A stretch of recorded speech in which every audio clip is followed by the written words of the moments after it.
And hello everybody, welcome back to British Stand. Today we're going to be reacting to one of these debates from the other day as a panel on the BBC discuss subjects. And the subject of interest, of course, was with regard to illegal immigration. Now, we know illegal immigration is one of the biggest threats that is threatening the United Kingdom at this moment in time and shows no signs of slowing down. You just need to look at the data on how many people are crossing illegally on a day-to-day basis. Now, on these panels and on these debates, there is a variety of different people with different political beliefs that weigh in and give their opinion. And as always, you do have the clowns, the lefties, that have absolutely no idea what they're talking about with regard to this subject. And to be fair, we were graciously presented with a Labour MP, and I can't believe she's actually an MP because she's that clueless. I mean, she's got everybody talking about her on social media after her input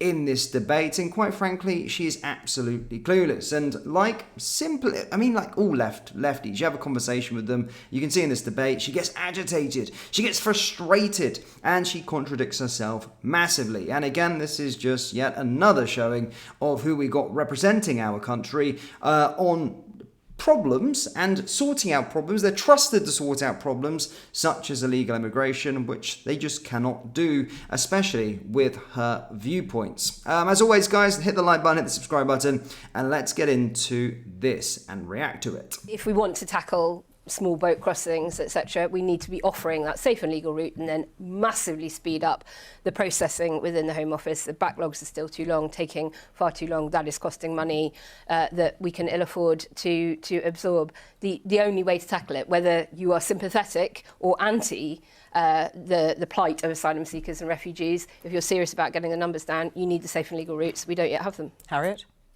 Illegal immigration is a massive issue across the world. We've seen that, we've discussed it. I've discussed it here with you before, and we've been discussing it for many years. The key thing that we need, and I think which Donald Trump, President Trump was demonstrating there, is the need of a deterrent, because a deterrent is one way in which we can ensure that people are less likely to take their life into their own hands in many cases, to cross the channel or cross into other countries. We need to make sure that people know that if they come to the UK or any other country, but in our case the UK illegally, they will not be able to stay if they do not have a right to be here. If they've come here illegally, they will not be able to stay full stop, because we need to stop the illegal trade in humans across the channel, across the rest of the world, and a deterrent is the key way we can do that. Is that the way to go? It doesn't work because if you look at it like this, the ultimate deterrent really is death, isn't it? People are risking their lives to cross the channel. Although many of them do still take that huge risk. Well, that's exactly my point. And people are still doing that. And that's because the push factors that are causing people to make those journeys, fleeing war, persecution, poverty, are still in place. So what we need, Naomi is absolutely right, we need safe and legal routes. That's what all charities and experts are calling for, and we need to speed up processing And then when they're claims. processed, if they pass the assessment and they are a legitimate refugee that requires asylum, they stay, and if they don't and they are an illegal immigrant, then they are sent home. And the But vast majority are legitimate. Camilla? When we have safe and legal routes, do we put any cap on?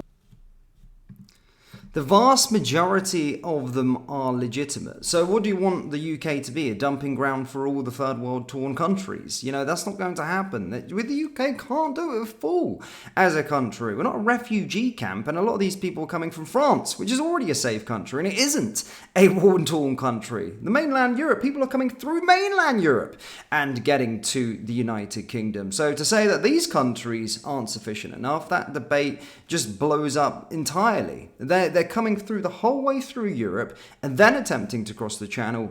Why? Why are they coming here? France is not dangerous, is it? Italy's not dangerous. Spain's not dangerous. So why are they coming to the United Kingdom? So that argument completely is blown out, and she has no idea what she's actually talking about, this Labour MP. And look at the badge she's wearing here as well. I mean, if you can't see that, it's Ukraine and a Palestine one. These people are representing our country, by the way. It just goes to show exactly what they're all about. But let's continue listening to this. It does get a little bit heated in a moment. We put any cap on the numbers of people that we can accept into the UK? Just in terms of the survival of the infrastructure of the UK, how many schools we have, how many doctors and dentists we have, how many hospitals, how many houses we have, not least with burgeoning waiting lists of people already on lists for social housing. So how do we control the numbers if we have safe and legal routes, out of interest? Well, there would still be controls there. Oh, so you put a cap on the number of people coming in? Well, it would be decided on a case-by-case basis in the same way. Surely you have to at some point say... If you ask me a question, do you want to just let me finish? Just a straight answer. Would we put a cap on numbers? I wouldn't, no. Right, so... But what I wouldn't, no. So a cap. So it's every single body, everybody. Everybody is just welcome to the United Kingdom. I mean, look, this is the people that are represented. She's a Labour MP. This is the party that's currently in power, and people aren't trusting them to deal with illegal immigration. No cap on anybody. Everybody's welcome according to her. I mean, can you make this stuff up? These are the people representing and talking about it, guys. My goodness me. What I'm talking about with safe and legal routes, this isn't an open borders policy. Sounds like it. Well, except the numbers, of course, under previous Conservative governments were legal routes. Under how many more should we for have? Ukrainians? Yeah, no. So there were caps, for example, and we know okay, so that that's an works. example. Don't interrupt. Where there was Try not to cross over each other, Nadia. We know that safe and legal routes work because Ukrainians aren't crossing the channel, are they? Because they have safe and legal routes to get here. There was a cap on the numbers. Hang on. I am saying that we should extend those safe and legal routes to other people who are desperate and who are risking their lives. And I am that is how we stop people risking their lives on the channel. And through foreign aid, and through tackling climate change. I can see that you're finding this very of mass displacement of people. The very people that often say they don't want immigration, who are concerned about particularly what they call illegal immigration, are often the very same people who call for foreign aid cuts, who don't want to tackle the climate crisis that we've got in front of us, all the reasons that are causing the huge mass displacement of people and an increasing number because of climate change. Sorry, I'm not over asking a complicated decades. question. I totally understand the argument for Which safe bit don't you get? and legal routes. The bit I don't get is your inability to give me an answer to whether there should be a cap. When we said we would take Ukrainians, we put a cap on it. When we said we would take people from Hong Kong, we put a cap on it. I asked you whether you would put a cap on numbers, purely because if you have other safe and legal routes, and we feel that the infrastructure of this country might suffer, and not least if people are already waiting on housing lists, that they will be bumped down them if we let everybody into this country. Well, hang on, Camilla. There's one question for you on safe and legal routes. Do you think if there were more safe and legal routes, there would be fewer people trying to cross the channel? Yeah, of course there would be. Right. So you agree with safe and legal routes? Safe and legal routes and a cap if you want. We can have safe and legal routes, but I think you have legal routes. Caps don't work. All right. Don't work. Well, Theresa May said we need to but you reduce have to totally net migration by to 100,000. Well, hang on. But the numbers never get kept. Hang on. They don't work. The Conservatives have put numbers. the Conservatives have put numbers, I have to say, on legal migration and have never reached tens of thousands. Do you still think a number is worthwhile having on an annual cap? This is broadly on immigration because Kemi Badenoch still hasn't come up with one.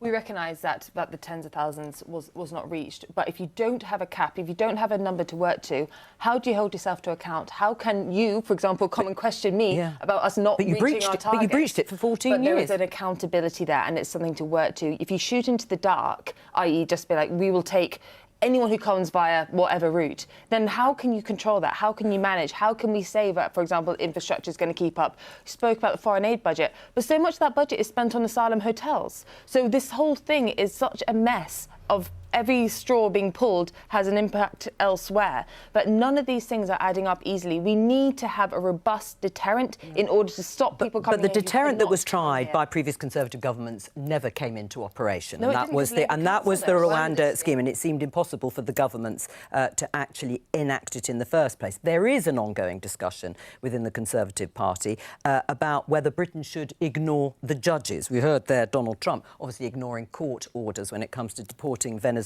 Do you think Britain should ignore judges when it comes to these sorts of cases?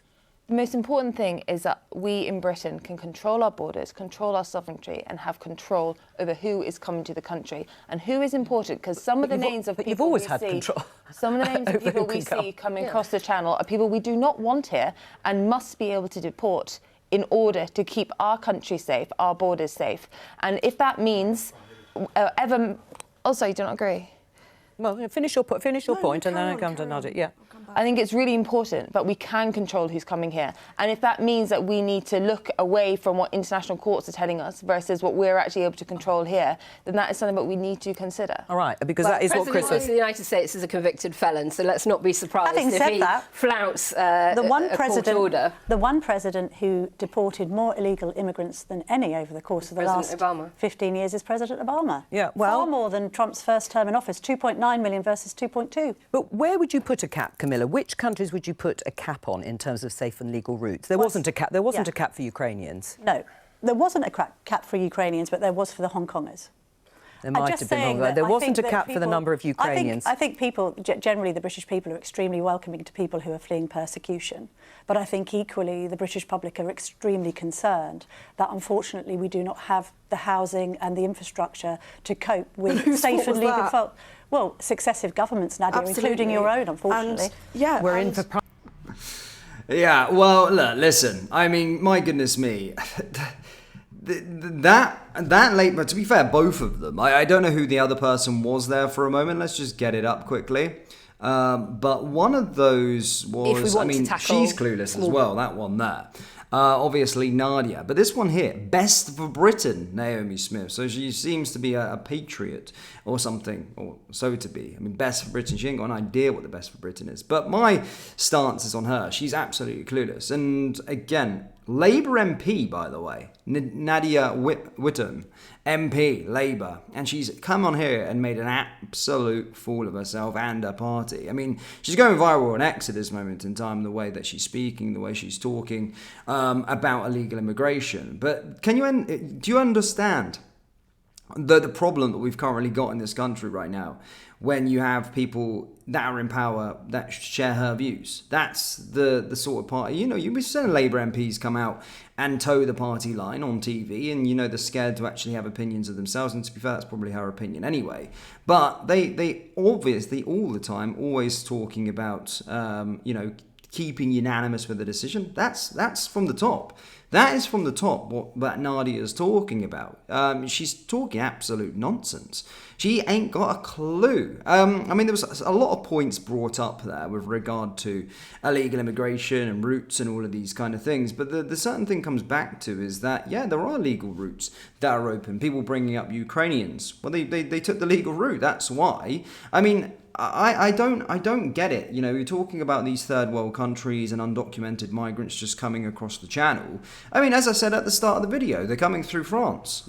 France isn't a dangerous place, is it? Italy, Spain, all of these other European countries. So they've made their way. They're coming to the UK for one reason only. They're going to be housed in asylum hotels. They're going to be getting all expenses paid for, and that's the reason why they're coming. And again, talking about deterrence, and I'm not a fan of the Tories whatsoever and what they did, but at least they were trying to get a deterrent. I mean, we didn't see the full scale of what the deterrent would have brung. And again, when you have a deterrent in place, then of course it makes people think twice, or 3 times, 4 times, 5 times on whether they actually want to come to this country, if they're just going to be put out to Africa and not going to be staying at the taxpayer's expense of £40,000 per individual staying in 5-star hotels. I mean, again, look, you've got to have sympathy for people that are in these situations. Would you do the same thing if you had your family? Yeah, probably you would. However, this is not a dumping ground. The United Kingdom isn't a dumping ground, and we're only a small island. Now, again, this is at the expense of taxpayers, and this is also at the expense of the safety of this country. We don't know these people, and we've seen it time and time again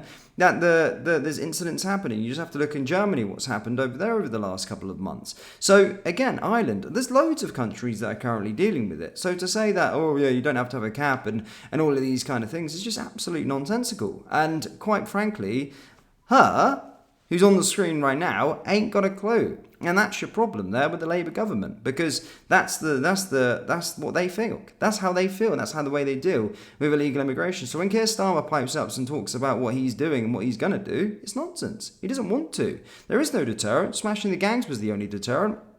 And look how far that's got him 9 months into the job. Absolutely nowhere. Record-breaking numbers on a week-to-week basis. And I think there was, 2 migrants recently just died in the sea. And again, that's a really sad sight. No one should be dying coming over across this country. But at the end of the day, the UK has to take some sort of responsibility on protecting their borders. And, again, protecting and sending them back to France. And there's certain other ways to be able to deal with it. It's in the United States at this moment in time. Poland doesn't have this problem. The United Kingdom has it. And we ain't a dumping ground. So stop doing this and find a deterrent and bring an end to illegal immigration. And to be fair, the lady on the right there, Camilla, she was speaking a lot of sense, and actually she does speak a lot of sense. I've seen a lot of shows before and she speaks a lot of sense, so good to see. But yeah, what an absolute lunatic she is. My goodness me, this Labour MP, freaking Ukrainian and Palestine thing. We're a Union Jack. Fit the narrative. Again, she wouldn't be allowed to do that. But guys, anyway, thank you for tuning into this one. Do let me know your thoughts in the comment section below. If you enjoyed it, hit the like button, hit the subscribe button. I'm looking forward to hearing your thoughts down in the comment section below. Thank you, and I'll see you next time. Take care. Peace.